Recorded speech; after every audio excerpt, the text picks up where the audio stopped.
நம்முடைய சபைகளுக்கு அநேகர் வருகிறார்கள். பிற சபைகளை, பிற கூட்டங்களை பார்த்தவர்கள் அவர்கள் புதிதாய் நம்முடைய சபைகளுக்கு வருகிறார்கள். நம்முடைய சபையிலேயே பிறந்து வளர்ந்து ஆண்டவரை இன்னும் முழுமையாய் அறியாமல் இருக்கிறவர்களும் இருக்கிறார்கள். இல்லை என்றால் பிற சபைகளையே தெரியாமல் நம்முடைய சபையிலேயே வளர்ந்தவர்களும் நினைக்கிறோம் நாம் எங்கே இருக்கிறோம். ஆனால் மற்ற சபைகளுக்கும் நமக்கும் என்ன வித்தியாசம் இருக்க வேண்டும், என்ன வித்தியாசம் இருக்கிறது, இல்லை என்றால் என்ன வித்தியாசம் இருக்க வேண்டும் என்பதை நாம் தெளிவாய் அறியாவிட்டால் நமக்கு உண்மையான தேவன் நடத்துகிற பாதையை நாம் கண்டுகொள்ள முடியாது. உலகத்தில் இன்றைக்கு காணப்படுகிற கிறிஸ்துவுக்கும் என்ன வேறுபாடு?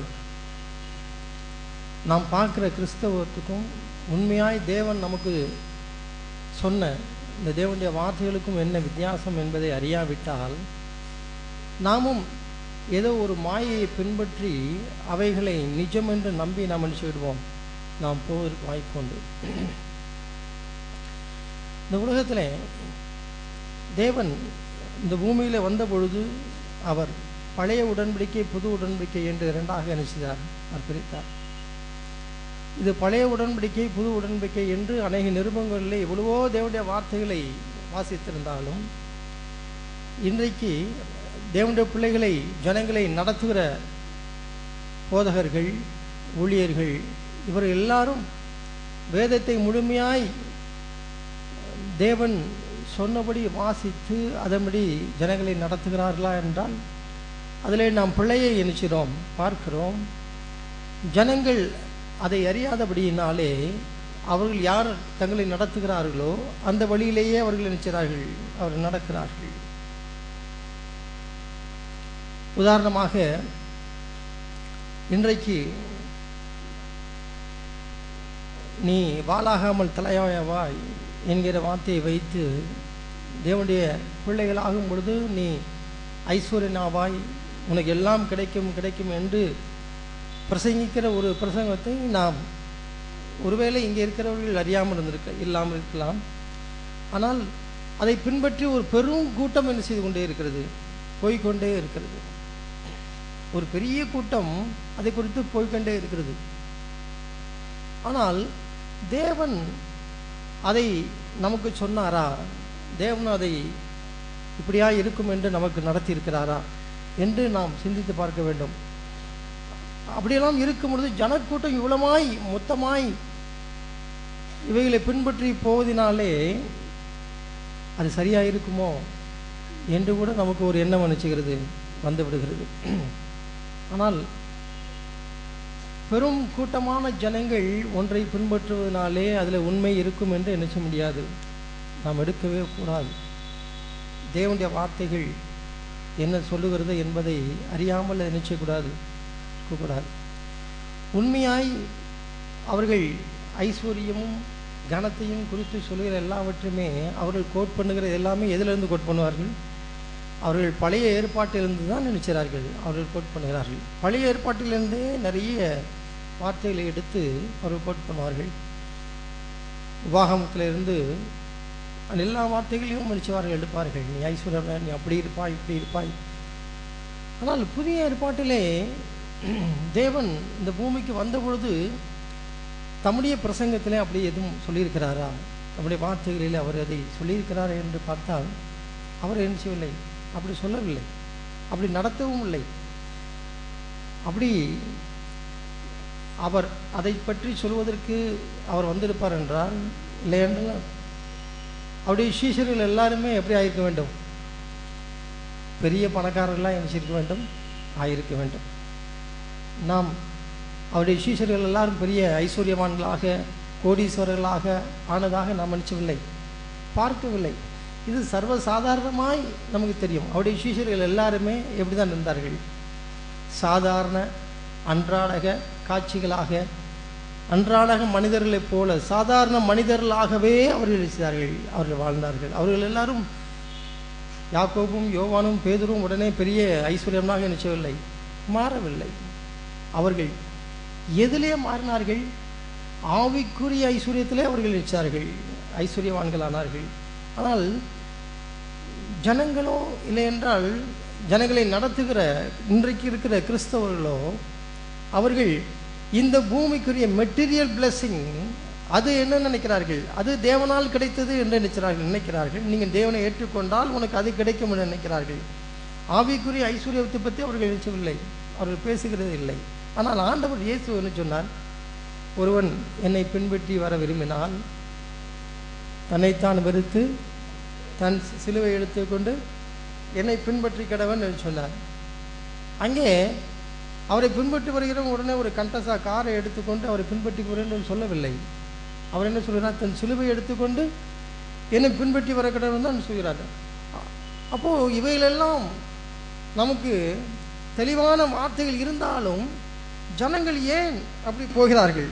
நான் அந்த வசனத்தை உங்களுக்கு நான் வாசிக்க விரும்புகிறேன். லூக்கா எழுதின சுவிசேஷத்தில் 19ஆம் அதிகாரம்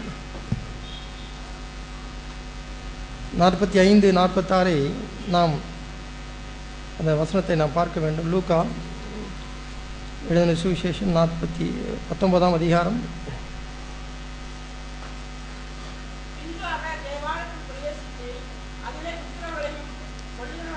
மன்னிக்கவும் அந்த வசனத்தை எடுத்து ஒரு வாசிங்கள். லூக்கா சுவிசேஷம்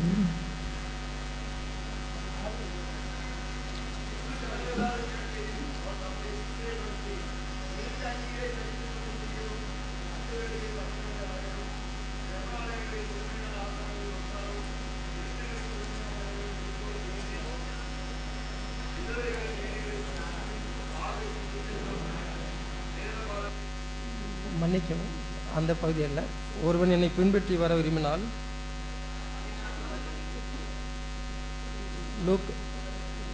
லூக்கா 14ஆம் அதிகாரம் லூக்கா 14ஆம் அதிகாரம் 26-27 வசனங்கள்.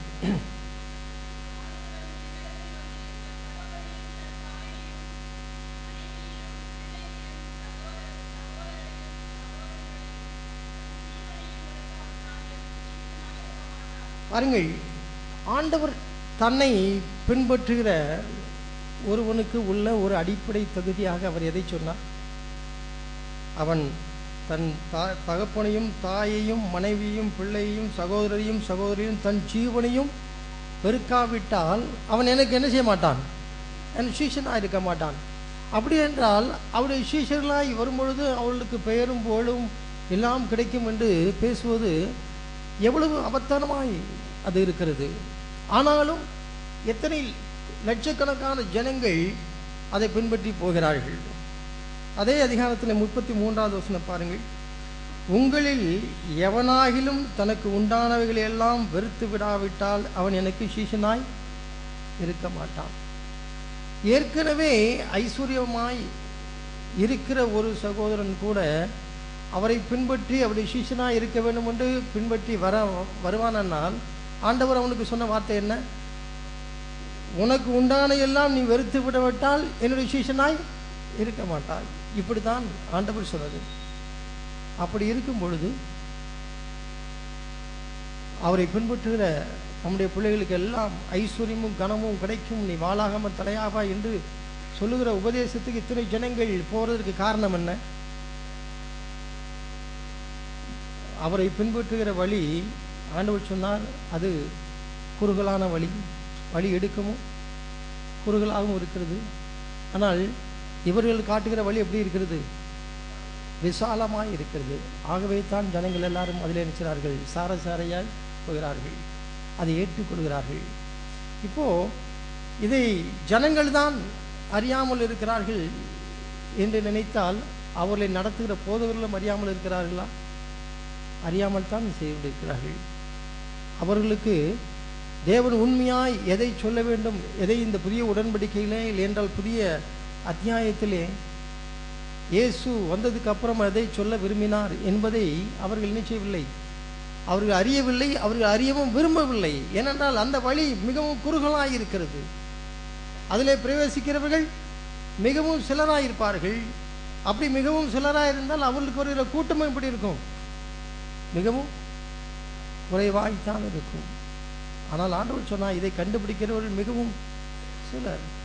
அவருடைய வார்த்தைகள், அவருடைய வசனங்கள் தெளிவாக இருந்த பின்பும் ஜனங்கள் தங்களுக்கு எது சௌரியமோ அதைத்தான் நினைக்கிறார்கள், விரும்புகிறார்கள். இன்னொரு பாருங்கள், இந்த ஐஸ்வர்யமும் கனமும் ஆண்டவரை பின்பற்றுவர்களுக்கு கிடைக்கும் என்று சொல்லுவோம் என்றால், இந்த உலகத்திலே இருக்கிற ஐஸ்வர்யவான்கள் எல்லாரும் ஆண்டவருடைய சீஷர்களா?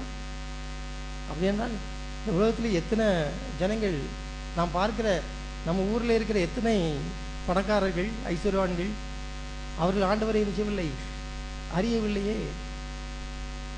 அப்போ அவர்களுக்கு எந்த தெய்வம் அந்த ஐஸ்வர்யத்தை கொடுத்தது? அதை பின்பற்றி அது ஒரு பொருட்டாய் தேவன் நினைச்சவில்லை, எண்ணவே இல்லை. அது ஒரு பொருட்டாய் எண்ணவே இல்லை. இவைகளெல்லாம் பழைய ஏற்பாட்டில் உள்ள ஒரு காரியங்கள். இன்னொன்றை பார்க்கிறோம், இந்த இன்றைக்கு இருக்கிற கிறிஸ்தவத்தில் முழுமையாய் நடக்கிற கூட்டங்கள், சுவிசேஷ கூட்டங்களிலே திரளாய் மக்கள் போற நீ பாருங்கள். ஒன்று, அவர்கள் தங்களுடைய வியாதியிலிருந்து விடுதலை பெறுவதற்காக நினைக்கிறார்கள், அவர்கள் போகிறார்கள். அதை நாடி அவர்கள் சுகம் கிடைக்க வேண்டும் என்று நினைக்கிறார்கள், போகிறார்கள். நிச்சயமாய் நம்ம இருக்கிற எந்த கூட்டத்தை எடுத்தாலும் பெருங்கூட்டமான ஜனங்கள் எங்கே போகிறார்கள்? தங்களுக்கு சுகமளிக்கும் கூட்டம் இருந்தால் அங்கே நினைக்கிறார்கள், போகிறார்கள். ஆனால் ஆண்டவர் தன்னுக்கு வந்த ஜனங்களை அவர் சுகமாக்கினது உண்மைதான். அவர் வாக்குத்தத்தம் பண்ணியிருக்கிறார். அவருடைய இரத்தத்தினாலே நாம் நினைக்கிறோம், சுகமாகிறோம். அவருடைய தழும்புகளாலே நாம் குணமாகிறோம். இவைகள் எல்லாம் பழைய ஏற்பாட்டு வசனங்கள். ஆனால் இவைகளை எம்பசைஸ் பண்ணி புதிய ஏற்பாட்டிலே என்ன செய்யவில்லை, சொல்லவில்லை. அப்படி உண்மையாய் அவரை பின்பற்றி சீஷர் எல்லாரும் ஆரோக்கியமாய் இருப்பார்கள் என்று இருந்தால் தீமோத்தேயுக்கு என்ன வந்திருக்காது? வயிற்று வலி வந்திருக்காது. பவுலப்போஸ்தலர் போகும்போது ஒரு சகோதரனை அவரை வியாதியாய் விட்டு வந்தேன் என்று என்ன செய்ய முடியாது, சொல்ல முடியாது. பவுலப்போஸ்தலர் போகிற இடங்களெல்லாம் அவருடைய அங்கிகளை போட்டால், இல்லை என்றால் அவர் எங்கே அவருடைய சால்வையை போட்டாலே ஜனங்கள் நினைக்கிறார்கள், சுகமாகிறார்கள். ஆனால் அவர் என்ன சொல்கிறார்? அவர் எத்தனையோ இடத்துல அவர் சொல்கிறார், அவர் நான் பலவீனமாய் நான் இருந்தேன் என்று சொல்கிறார். அவரோடு கூட இருந்த தீமோத்தேயு என்ன செய்திருந்தான்? அவன் வியாதிப்பட்டவனாய் இருந்தான். இன்னொரு சீஷன் முழு வியாதியாய் அவரை சுகமூக்க முடியாமல் அவரை விட்டு வந்தார். இப்படியெல்லாம் நாம் பார்க்கிறோம். அப்போ தேவன் ஒரு மனுஷனுக்கு எல்லாம் முழு ஆரோக்கியமாய் இருந்தால் அவனை தேவன் அவன் மேல் பிரியமாக இருக்கிறார் என்று நாம் நினைக்கிறோமா? இல்லை. முழு ஆரோக்கியம் இல்லாமல் ஒரு சகோதரன் இருந்தால் அவனை தேவன் நேசிக்கவில்லை என்று நாம் எடுக்க முடியுமா? வியாதிப்பட்டிருக்கிற ஒரு மனுஷன் அவன் சீசன் அல்ல என்று எடுக்க முடியுமா? அப்படி எடுக்க முடியாது. அப்படி எல்லாம் இருந்தால் தேவன் தீமோத்தேயுவை நினைச்சிருக்க முடியாது, உபயோகப்படுத்திருக்க முடியாது. எத்தனையோ பரிசுத்தவான்கள், அநேக பரிசுத்தவான்கள், மிஷினரிகள், அவர்கள் எல்லாரும் மிஷினரிகளாய் இந்த இந்தியாவுக்கு வந்து காடான பகுதிகளிலே, ஆரோக்கியம் இல்லாத இடங்களிலே, மருத்துவ வசதி இல்லாத இடங்களிலே போய் தேவனுடைய வார்த்தையை, சுவிசேஷத்தை சொல்லி அங்கே இருக்கிற கிருமியினாலே பாதிக்கப்பட்டு அவர்கள் நினைச்சார்கள், மரித்தார்கள்.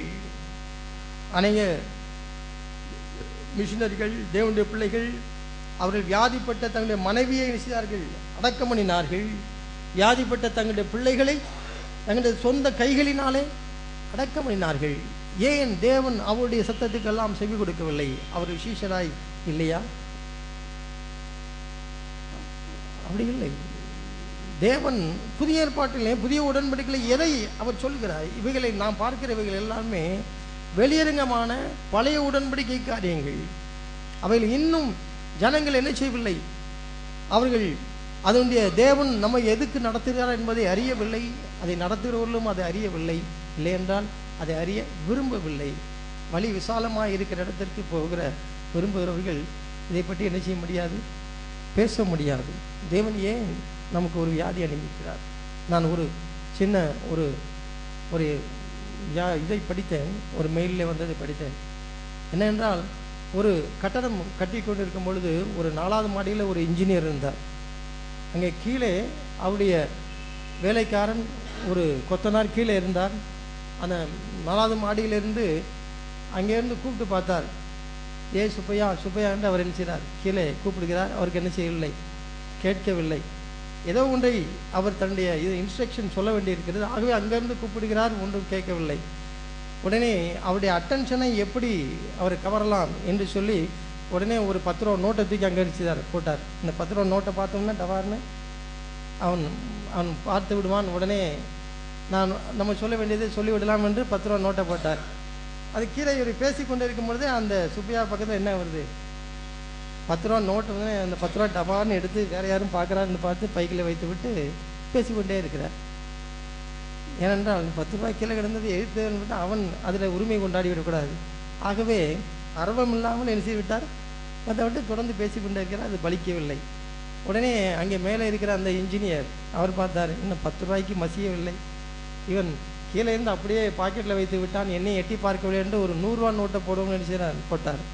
அந்த 100 ரூபா நோட்டும் வளர்ந்த உடனே ஓஹோ நமக்கு ஆசீர்வாதம் இப்படி தான் வரும்பொழுது தெரியுது என்று படக்கென்று அதை எடுத்து என்ன செய்து விட்டார், லபக்கென்று சைக்கிள் வைத்து விட்டார். அடுத்தவங்க கூட பார்த்து விடக்கூடாது என்று. அவருக்கு என்ன எண்ணம், தேவனுடைய ஆசீர்வாதம் வந்தால் இப்படியெல்லாம் விஷயம் வரும் என்று நினைத்திருக்கலாம். உடனே அங்கே மேலே இருக்கிற இன்ஜினியர் பார்த்தார், இது ரெண்டும் சரியில்லை அப்படின்று ஒரு சின்ன கல் எடுத்து டமார்னு போட்டார். கல் வந்து யார் மண்டையில் விழுந்தது, அந்த சுப்பையாவுடைய மண்டையில் வந்தது. மண்டையில் யாரிடா கல்லை தூக்கி போட்டார் என்று மேலே பார்த்தார். அப்போ தான் இன்ஜினியர் அங்கேருந்து கூப்பிட்டு அவருக்கு இன்ஸ்ட்ரக்ஷன் கொடுத்தார். இதுபோல் இன்றைக்கு ஆண்டவர் நமக்கு ஆசீர்வாதத்தை பொழிந்து கொண்டே இருந்தால் சத்தம் கட்டாமல் வாங்கி வாங்கி பாக்கெட்டில் போட்டுக்கிட்டு அது எங்கேருந்து வந்தது யாரும் நினைக்கிறதில்லை, பார்க்கறதில்லை.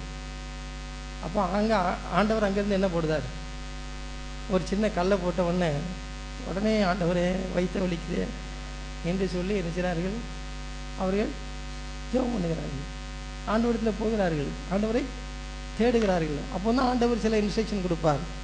உன்னுடைய வழியை சரி பண்ணு, பாதையை செவை பண்ணு, நீ போகிற பாதையை சரிவா.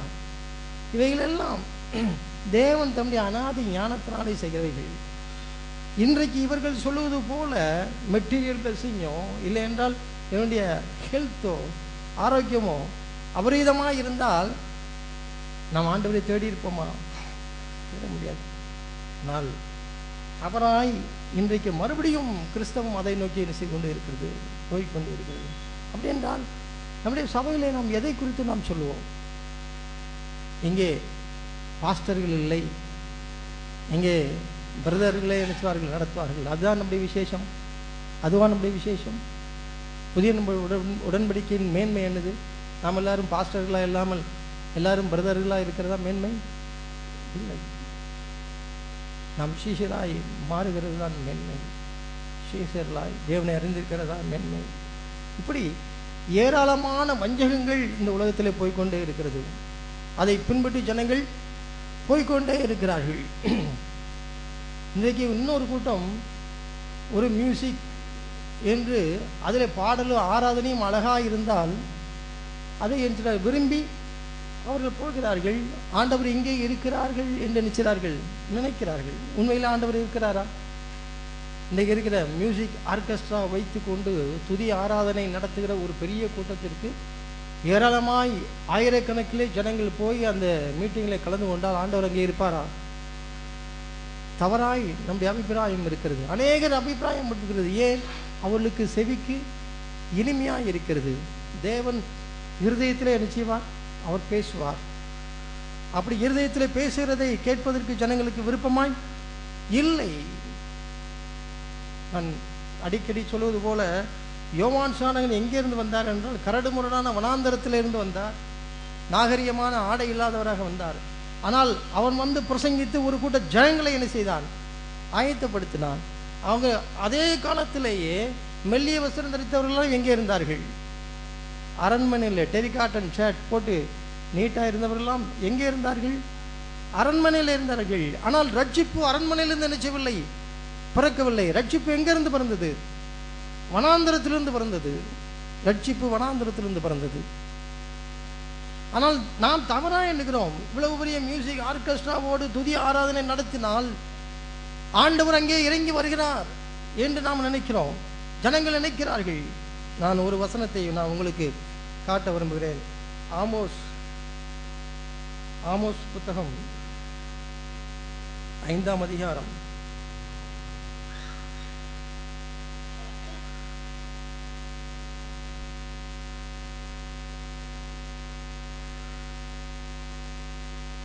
ஆமோஸ் 5ஆம் அதிகாரம் 23வது வசனத்தை 22, 23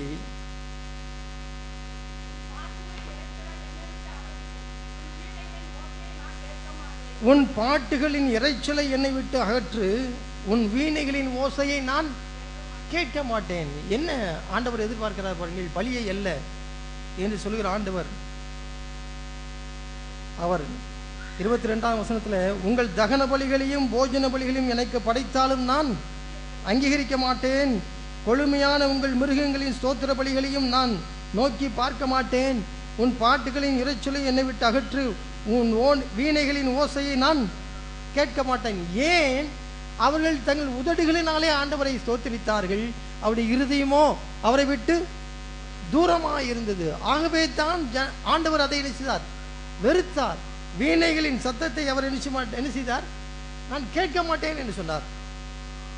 ஆர்கெஸ்ட்ராலே அவருக்கு கீழ்ப்படியாத, அவருக்கு துரோகிகளாய் இருக்கிற, அவரை வஞ்சிக்கிற கூட்டமான டேலண்டட் வாத்தியார்கள், டேலண்டட் மியூசிஷியன்ஸ், இவர்களெல்லாம் இருந்து அந்த துதி ஆராதனை நடத்திவிட்டால் ஆண்டவர் அவர்களின் சத்தத்தை அருமையாக இருக்கிறது என்று கேட்பார்கள் நினைக்கிறீர்களா? ஆண்டவர் என்ன சொன்னார்? அவருக்கு அது எப்படி இருக்கிறதா? இவங்களுக்கெல்லாம் மியூசிக்காக இருக்கிறது, அவர்களுக்கு ஆண்டவருக்கு அது இறைச்சலாக இருக்கும். இன்னைக்கு நன்றாய் நாம் ஒத்துக்கொள்வோம். அப்படியெல்லாம் நாம் எங்கேயாவது ஒரு இடத்துல போவோம் என்றால் நம்முடைய மனம் அங்கே என்ன செய்யவிடக்கூடாது? சாய்ந்து விடக்கூடாது. நம்முடைய சபையை காட்டிலும் இங்கே அருமையான ஒரு இசை துதி ஆராதனை இருக்கிறதே என்று சொல்லி யாரோ ஒருத்தர் சொல்லுகிறார் என்றால் அப்படியே நீங்கள் என்ன செய்ய விடாதீர்கள், மயங்கி விடாதீர்கள். ஆண்டவர் அங்கே இருக்கிறாரா? ஆண்டவர் அதை ஏற்றுக்கொள்கிறாரா? ஆண்டவருக்கு பிரியமான பிள்ளைகள் அங்கே இருக்கிறார்களா என்று பாருங்கள். ஆண்டவர் இதெல்லாம் காட்டுவிட்டு அவர் ரசித்துக் கொண்டுவில்லை, அவர் இறைச்சலின் சத்தமாய் என்ன செய்வார்? அவர் கேட்கிறார். உன் வீணைகளின் ஒளியை நான் கேட்க மாட்டேன் என்று சொல்றார். ஓசையை நான் கேட்க மாட்டேன்.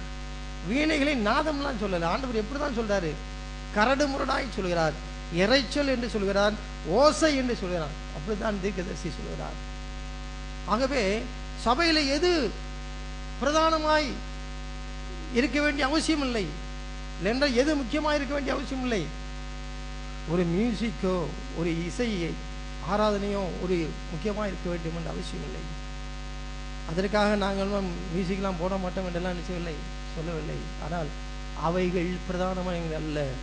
இந்த உலகத்தில் இருக்கிற எத்தனையோ அந்நியர்கள் அவர்கள் இந்த இசையிலே மிகவும் கைதேர்ந்தவர்களாக இருக்கிறார்கள். அவர்கள் எல்லாரும் தேவனால் ஆசீர்வதிக்கப்பட்டவர்கள் அல்ல.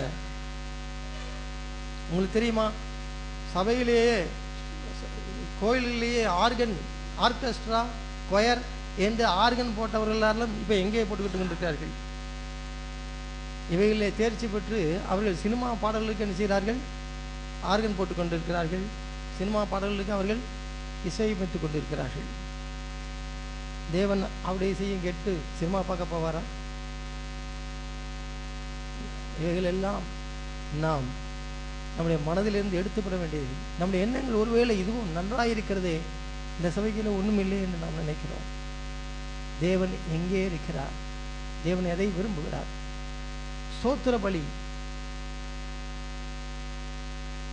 சிலர் இப்படி நினைக்கிறார்கள், ஸ்தோத்திரம் ஸ்தோத்திரம் ஸ்தோத்திரம் என்று சொல்லி 100 இடம் சொல்லிவிட்டால் அப்படியும் ஒரு கூட்டம் நினைக்கிறார்கள். ஆண்டவர் இதை ஏற்றுக்கொள்ள நினைக்கிறார்கள். நீ தேவன் அதை விரும்புகிறார் என்று நினைக்கிறீர்களா? இந்த ஸ்தோத்திர பலியை நான் விரும்புகிறேன் என்றுதான் சொல்வார். அப்படி என்றால் தேவன் எதை விரும்புகிறார்? ஜனங்களிடத்திலிருந்து தேவன் எதை விரும்புகிறார்? ஜனங்கள் ஏன் இப்படி சோரமார்க்கமாய் போகிறார்கள்?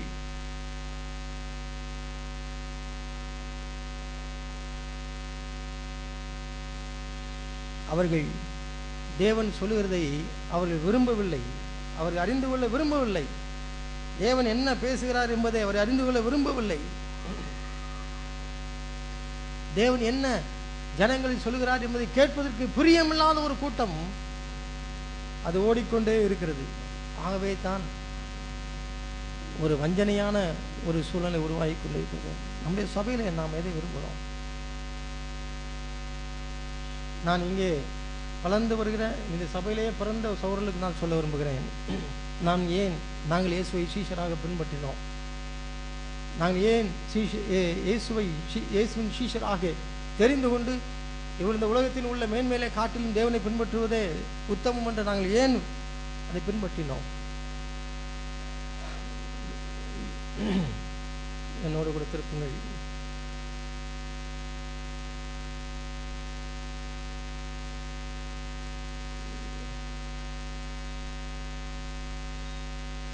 லூக்கா சுவிசேஷம்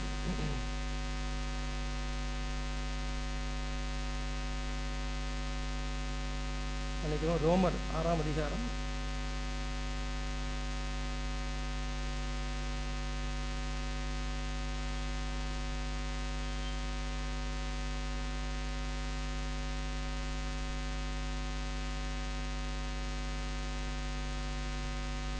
6ஆம் அதிகாரம்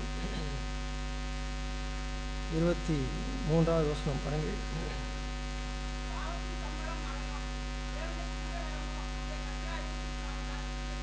பாவத்தின் சம்பளம் மரணம். இந்த வசனங்கள் ஒருவேளை நம் அதிகமாய் சொல்லப்படுகிறதில்லை. பாவத்தின் சம்பளம் மரணம். யாருக்கோ சுவிசேஷத்தை அறியாத ஒரு பிரஜாதியாருக்குத்தான் இந்த வசனம் என்று நாம் நினைக்கிறோம். பாவத்தின் சம்பளம் மரணம். அவன் எங்கே இருந்தாலும் சரி, அவன் வெளியே இருந்தாலும் சரி, சிஎஃப்சி சர்ச்சுக்குள்ளே இருந்தாலும் சரி, அவன் புறஜாதிய மார்க்கனாக இருந்தாலும் சரி, இந்த சபையிலே பிறந்து வளர்ந்தவனாக இருந்தாலும் சரி, பாவத்தின் சம்பளம் மரணம். அந்த மரணத்திலிருந்து தேவன் என்னை விடுதலை ஆக்கினார் என்று சொல்கிறவர்கள் யார்? அவர் சீஷர்கள். அவருடைய கூட்டம்தான் கிறிஸ்துவின் சரீரமாகிய சபையாக நினைச்ச முடியும், இருக்க முடியும். அந்த வசனத்தை பாருங்கள். பாவத்தின் சம்பளம் மரணம், தேவனுடைய கிருபை வரமோ நம்முடைய கர்த்தராகிய இயேசு கிறிஸ்துவினால் உண்டாகும் நித்திய ஜீவன். பாவத்தின் சம்பளம் மரணம். ஆனால் அதிலிருந்து கிடைக்கிற விடுதலையை நமக்கு கிடைக்கிற சம்பளமாகவோ கூலியாகவோ ஆண்டவர் வைக்கவில்லை, அவர் சொல்லவில்லை. அவர் என்ன சொல்கிறார்? Gift of God. இந்த இங்கிலீஷில் தமிழில் கிருபை வரமோ ஒன்று இருக்குது. கிருபை வரணும்னா நம்ம ஏதோ பெரிய வரங்களோடு நம்ம அதை சேர்த்துக்கிட்டோம். ஆனால் தேவன் நமக்கு கொடுக்குற விடுதலை இல்லை என்றால், பாவத்திலிருந்து அந்த தண்டனையிலேருந்து நமக்கு கொடுக்குற அந்த விடுதலை அது யாரிடத்திலிருந்து வருகிற கிஃப்டாக இருக்கிறது? தேவனிடத்திலிருந்து வருகிற கிஃப்டாக இருக்கிறது. அதை நாடிதான் நாம் செய்து கொண்டிருக்கிறோம், ஓடிக்கொண்டிருக்கிறோம். அதை நாடிதான் ஓடிக்கொண்டிருக்கிறோம். இன்னும் பாவத்தின் சம்பளம் மரணம் என்பதை சரியாய் அறியாமல் சபையிலேயே நாம் இங்கே இருந்து கொண்டிருந்தால் நமக்கும் இதே போல பஞ்சகத்தில் ஓடிறதுக்கும் எதுவும் வித்தியாசம் இருக்குமா? இல்லை, வித்தியாசம் இல்லை. அவர்களும் மறிக்கிறார்கள், நாமும் மன்னிச்சுவோம், மறிப்போம். தேவன் இன்றைக்கு நம்மோடு பேசுகிறார். இந்த சபையில் எத்தனையோ புதிதாய் வருகிறவர் இருக்கிறார்கள். இவர்கள் எல்லாரும் எங்கே ஒரு நல்ல ஒரு கூட்டம், நல்ல ஒரு ஆராதனை, நாம் ஆண்டவரை பாட்டு பாடி ஆராதித்து போகலாம். இல்லை என்றால் இங்கே இருக்கிற அருமையான சகோதரர்கள் எல்லாரும் நன்றாயிருக்கிறார் என்று பார்த்து விட்டு போகலாம் என்று வருகிறதுனாலே உங்களுக்கு ஒரு பிரயோஜனமும் இல்லை. இப்படி அநேக ஜனங்கள் கூடுவதனாலே மேன்மையாய் எங்களை எண்ணிக்கோ போகிறதும் இல்லை. நீங்கள் என்ன அடைய வேண்டும்? பாவத்தின் சம்பளமாகிய மரணத்திலிருந்து விடுதலை வர வேண்டும். இல்லை என்றால் நீங்கள் சிஎஃப்சி சபைக்கு வருவதும் அது வீணாய்த்தான் இருக்கிறதும். தேவன் நம்முடைய வாழ்க்கையில இடைப்பட்டு பாவத்திலிருந்து நமக்கு விடுதலை தராவிட்டால் நம்முடைய வாழ்க்கை பலன், வாழ்க்கையின் இலக்கை நாம் அடைய முடியாது. தேவன் எதற்காக நம்ம அழைத்தாரோ அதை நாம் நிச்சய முடியாது, அறிய முடியாது. தேவன் நமக்கு இரக்கம் பாராட்டி அவர் ஒரு கிஃப்டை நமக்கு நினைச்சார், தருகிறார். அந்த கிஃப்ட் தான் இந்த பாவத்தின் சம்பளமாகிய மரணத்திலிருந்து விடுதலை. இங்கே நம்ம எழுதி போட்டிருக்கிறோம், சத்தியத்தை அறிவீர்கள், சத்தியம் உங்களை விடுதலை ஆக்கும். அப்போ இந்த சத்தியம் என்னை விடுதலை ஆக்கி கொண்டே இருந்தால்தான் நான் என்ன வழியில நடக்கிறேன்? சீஷத்துவ வழியில நான் நடந்து கொண்டிருக்கிறேன். தேவன் என்னை ஆசீர்வதித்துக் கொண்டிருக்கிறார், என்னை என்மேல் பிரியமாயிருக்கிறார் என்பதற்கு என்ன அடையாளம்? நான் ஆரோக்கியமாயிருப்பதினாலே அல்ல. ஏனென்றால் ஆரோக்கியமாயிருக்கிறவர்கள் அநேகர் இந்த உலகத்தில் இருக்கிறார்கள். ஆனால் அவர்கள் எல்லா இடத்திலும் ஆண்டவர் பிரியமாய் இல்லை. ஐஸ்வர்யவான்களாக இருக்கிறது நிமித்தமா? இல்லை. ஏனென்றால் ஐஸ்வர்யவான்கள் ஏராளமான பேர் தேவனை அறியாமல் தேவனுக்கு பிரியமற்றவர்களாக இருக்கிறார்கள். ஆனால் எனக்கு என்ன? சத்தியம் என்னை விடுதலை ஆக்கி கொண்டே இருக்குமானால் தேவன் என்மேல் பிரியமாயிருக்கிறார், நம்மேல் பிரியமாயிருக்கிறார். நம்முடைய சபையின் மேன்மை என்ன? நாம் சீஷர்களாய் தேவனுக்கு பிரியமாய் நான் விடுதலை பெற்றுக் கொண்டே இருக்க வேண்டும். அப்படிப்பட்ட ஜனங்கள் வரையில் கூடுகிற கூட்டம் தான் இதுவாக இருக்க வேண்டும். அதுக்கு முந்தின வசனத்தை பாருங்கள், 21வது வசனத்தை பாருங்கள். இப்பொழுது உங்களுக்கு வெட்கமாய் தோன்றுகிற காரியங்களினாலே அக்காலத்தில் உங்களுக்கு என்ன பலன் கிடைத்தது? நாம் சபைக்கு வந்ததுக்கு அப்புறம், இல்லையென்றால் இயேசுவை அறிந்து கொண்ட ஒரு வாழ்க்கைக்கு அப்புறம், ரட்சிக்கப்பட்டேன் என்று சொன்னதுக்கு அப்புறம் நாம் என்ன நினைக்கிறோம்? இந்த பழைய காரியங்கள் எல்லாம் வெட்கத்துக்குரிய காரியங்கள் என்று நினைக்கிறோம். அவைகளினால் என்ன பலன் கிடைத்தது? அதன் பின்னாலே என்ன வேகமாக ஓடின? அவைகளினால் என்ன பலன் கிடைத்தது? அவைகளினாலே மரணமே கிடைத்தது. ஆனால் இப்பொழுதோ நீங்கள் பாவத்தினின்று விடுதலையாக்கப்பட்டு தேவனுக்கு அடிமைகளானதினால் பரிசுத்தமாகுதல் உங்களுக்கு கிடைக்கும் பலன்.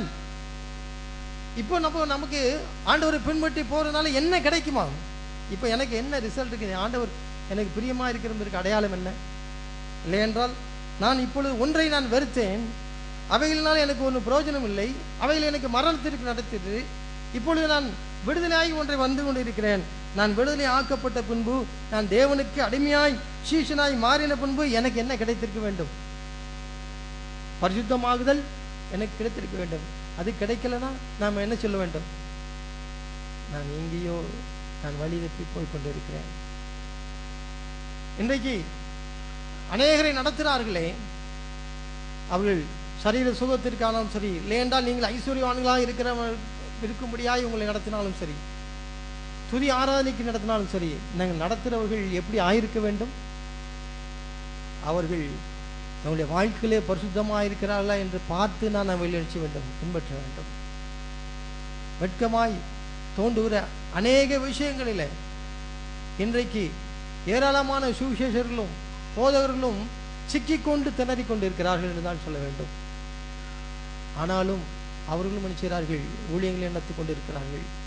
ஜனங்களை பெருங்கூட்டமாய் லகுவான வழியிலே, திறந்த வழியிலே நடத்தி கொண்டு இருக்கிறார்கள். தேவன் நமக்கு அதற்கு அப்படி இருக்க முடியாது நம்ம நினைச்சவில்லை, அழைக்கவில்லை.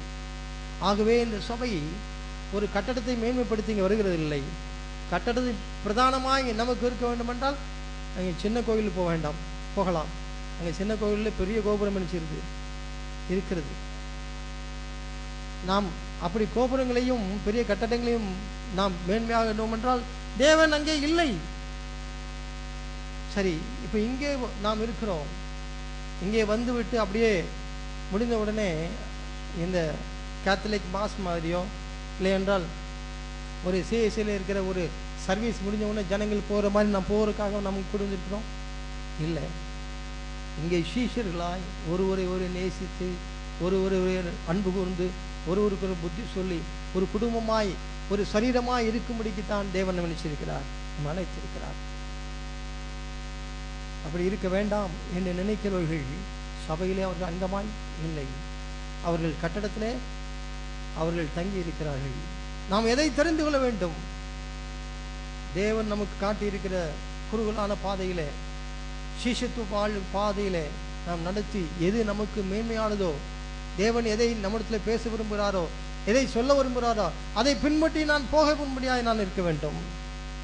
சபையில் இருக்கிற ஒரு ஜனங்களுக்குள்ள ஒரு ஆபத்தை நான் சொல்கிறேன்.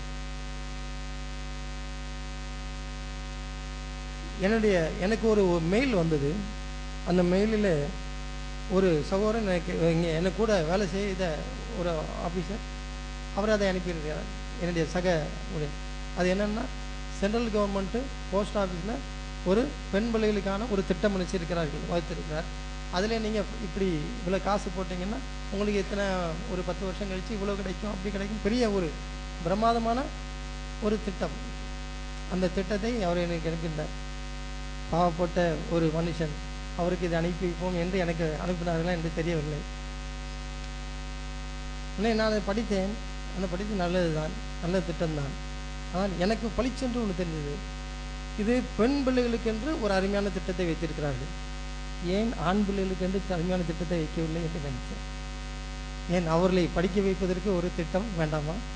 அவளை எதிர்காலத்தில் திருமணம் முடித்ததற்கு அவர்களுக்கு ஒன்றை திருமண செலவுக்கென்று ஒரு திட்டம் தேவையா இல்லையா? இவரை யோசித்து பார்த்தேன். அதற்கு என்ன கிடைக்கவில்லை, விடை கிடைக்கவில்லை. அவர்கள் பெண் பிள்ளைகளுக்கு என்று தான் திட்டம் செய்கிறார்கள், போட்டிருக்கிறார்கள். ஏன் தெரியுமா? அவருக்கு நன்றாய் தெரிந்து விட்டது, எத்தனை வரதட்சணை கொடுமை சட்டம் போட்டாலும் சரி, எத்தனை பிரச்சாரம் பண்ணாலும் சரி, ஜனங்கள் என்ன செய்ய மாட்டார்கள், மாறமாட்டார்கள். அவர்கள் வரதட்சணை வாங்கத்தான் செய்வார்கள். பெண் பிள்ளையை பெற்றவன் மற்றவனுக்கு கொடுத்துதான் ஆக வேண்டும் என்று அவர்கள் மன தீர்க்கமாக என்ன செய்விட்டார்கள், முடிவு பண்ணி இப்படிப்பட்ட ஒரு சூழ்நிலையிலே அவருக்கு என்ன உதவி செய்கிறது என்று என்ன செய்தார்கள், அவர்கள் திட்டமிடுகிறார்கள். பாருங்கள், நம்முடைய சபையில் கூட நாம் இப்படி சரியான நினைக்கிறோம். எல்லாரும் தோற்று விட்டார்கள் என்றால் அது என்னது, நம்மளால் ஜெயிக்க முடியாது. எப்படி கவர்மெண்ட் நினைக்குதோ அது மாதிரி தான் நம்ம நினைக்கிறோம். நம்மை சுற்றி இருக்கிறவர்களையும் நாம் பார்க்கிறோம், எல்லாருமே இதில் தோல்வி அடைந்துட்டு தான் இருக்கிறார்கள். அப்போ நான் எப்படி ஜெயிக்கிறது? அதை ஏற்றுக்கொள்ளுகிற ஒரு மனப்பான்மை வருகிறது. தேவன் என்ன சொல்லியிருக்கிறார், தேவனுடைய வார்த்தை என்ன சொல்கிறது, அந்த வேதத்துக்கு நான் போக வேண்டும் என்று என்ன செய்வதில்லை, வருகிறது இல்லை. நமக்கு ஒரு காம்ப்ளசன்சி, எல்லாரும் இப்படிதான் இருக்கிறார்கள். ஆகவே நானும் அதில் என்ன செய்ய முடியாது, ஜெயிக்க முடியாது. இதில் இன்னொரு அபாயம் பாருங்கள், எல்லாரும் அதை செய்கிறதுனாலே அந்த தவறு பெரிய தவறு இல்லை என்று நினச்சிக்கிறோம், நம்ம ஏற்றுக்கொள்கிறோம். எப்படி கவர்மெண்ட் இந்த மாதிரி எல்லாரும் தான் வரதட்சணை வாங்குறாங்க, அதில் என்ன தப்பு இருக்கு என்று எப்படி பெற்றோர்கள் நினைக்கிறார்களோ, நான் எந்த பெற்றோர்னு சொல்லவில்லை, பெற்றோர்கள் நினைக்கிறார்கள். பெண்ணை பெற்றவர்கள் மாப்பிள்ளையை பெற்றவர்கள் அவர் நினைக்கிறார்கள், பெண் பிள்ளையை பெற்றவர்கள் நினைக்கிறார்கள், ஒன்றும் தப்பு இல்லை, நாம் கொடுத்தானே ஆகணும், எல்லாரும் இப்படி தானே கொடுக்குறாங்க, ஆகவே ஒரு சேமிப்பை செய்து எப்படியாட்டும் நம்ம பிள்ளையை கரையேற்றி விடுவோம் என்று நினைக்கிறார்கள். ஆண் பிள்ளையை பெற்றவர்கள் நினைக்கிறார்கள், எல்லாரும் தான் வாங்குறார்கள், இதில் என்ன தப்பு இருக்குது, எல்லாரும் சொல்கிறது தானே, சமுதாயத்தில் இல்லாததான், நாங்கள் கேட்குறது ஒன்று புதுசாக இருக்கா, எல்லாரும் ஏற்றுக்கொண்டாதெல்லாம் சரியாகிவிடுமா? அவளை கவர்மெண்ட்டுக்கு அது சரியாகும், சமுதாயத்துக்கு அது சரியாகும். ஆனால் ஒரு சீஷன் எப்படி இருக்க வேண்டும், அவன் இது என்ன சொல்கிறது, தேவனுடைய வார்த்தை என்ன சொல்கிறது, அது முடிதான் நிச்சய வேண்டும், அவன் வாழ வேண்டும். எல்லாவற்றையும் ஏற்றுக்கொள்வதற்கு ஏன் தேவனுடைய வார்த்தை இருக்கிறது. தேவனுடைய வார்த்தை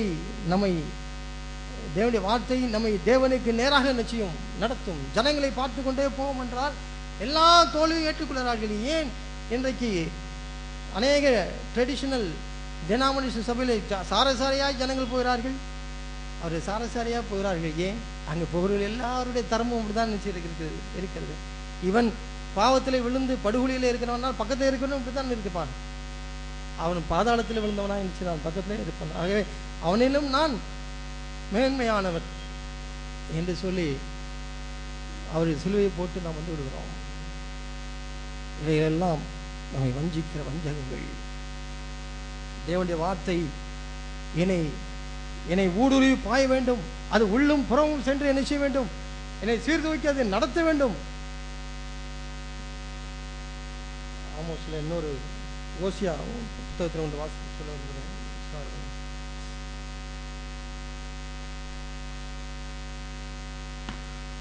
ஓசியாவின் புத்தகம்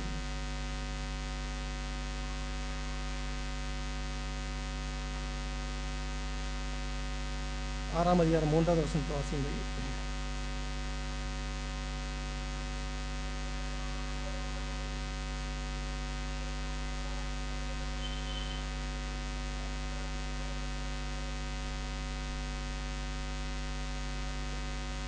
6ஆம் அதிகாரத்தில் நான் முதல் வசனத்திலே நான் வாசிக்கிறேன். கர்த்தரிடத்தில் திரும்புவோம் வாருங்கள். நம்மை பீறினார், அவரே நம்மை குணமாக்குவார். நம்மை அடித்தார், அவரே நம்முடைய காயங்களை கட்டுவார். 2 நாளைக்கு பின்பு அவர் நம்மை உயிர்ப்பிப்பார். 3ஆம் நாளில் நம்மை எழுப்புவார். அப்பொழுது நாம் அவருடைய சமூகத்தில் பிழைத்திருப்போம். அப்பொழுது நாம் அறிவடைந்து கர்த்தரை அறியும்படி தொடர்ந்து போவோம்.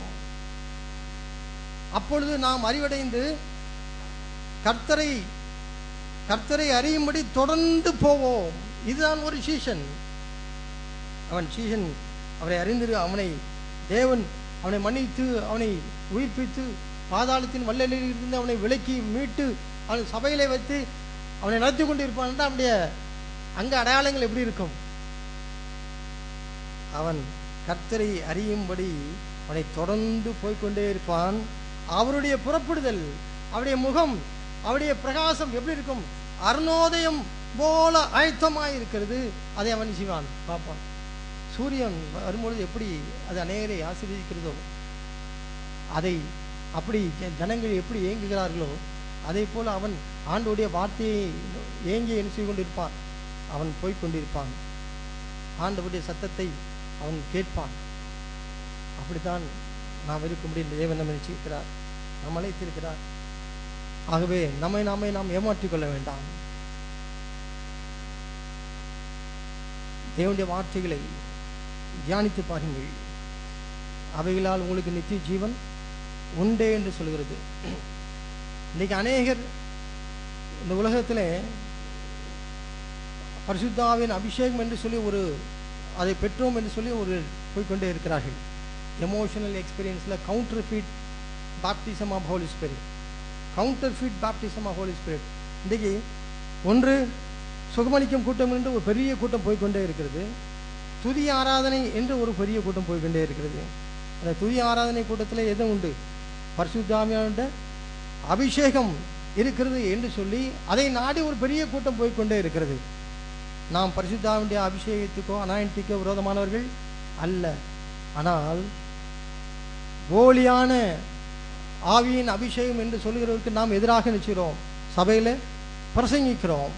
எமோஷனல் எக்ஸ்பீரியன்ஸாக இருந்து கொண்டு அவைகளிலே திருப்தி அடைந்து சத்தியத்தின்படி விடுதலையாகாமல் இருக்கிற பெரிய கூட்டத்திற்கு விரோதமாக நாம் நிற்கிறோம், பிரசங்கிக்கிறோம். இன்றைக்கும் நம்முடைய சபையில் பரிசுத்த ஆவியானுடைய அபிஷேகத்தை பெற்றதற்கு அடையாளமாக என்னவா இருக்க வேண்டும்? பரிசுத்தமாகுதல் எனக்கு கிடைக்கும் பலன், சத்தியத்தின்படி நடக்கிறது எனக்கு ஒரு பலன், விடுதலை எனக்கு ஒரு பலன். நான் பாவத்திலிருந்து எனக்கு ஜெயமுள்ள ஒரு வாழ்க்கையை கிடைக்கிறேனே, அந்த பலன், அதை பார்த்து தான் நம்ம செய்ய வேண்டும், பின்பற்ற வேண்டும். எமோஷனல் எக்ஸ்பீரியன்ஸை வைத்து அல்ல. அநேக பெரும் கூட்டம் அப்படி ஏமாந்து கொண்டே போய்க்கிறது. ஆனால் அவருடைய வாழ்க்கையில் என்ன இல்லை? ஒரு வெற்றி வாழ்க்கை இல்லை, ஒரு விடுதலை இல்லை. அப்படிப்பட்ட ஜனங்களை வைத்துக்கொண்டு நாம் சபையில் இருக்க விரும்பவில்லை. நாம் இதை பிரசங்கிக்கிறோம். சத்தியம் உங்களை விடுதலையாக்கும். சத்தியத்தை அறிவீர்கள். சத்தியத்தை அறிய அறிய அவரே அறியும்படியாய் நாம் நினைச்சு கொண்டே இருப்போம், போய்கொண்டே இருப்போம். தேவன் நமக்கு உதவிச்சுவாராக. ஆமாம்.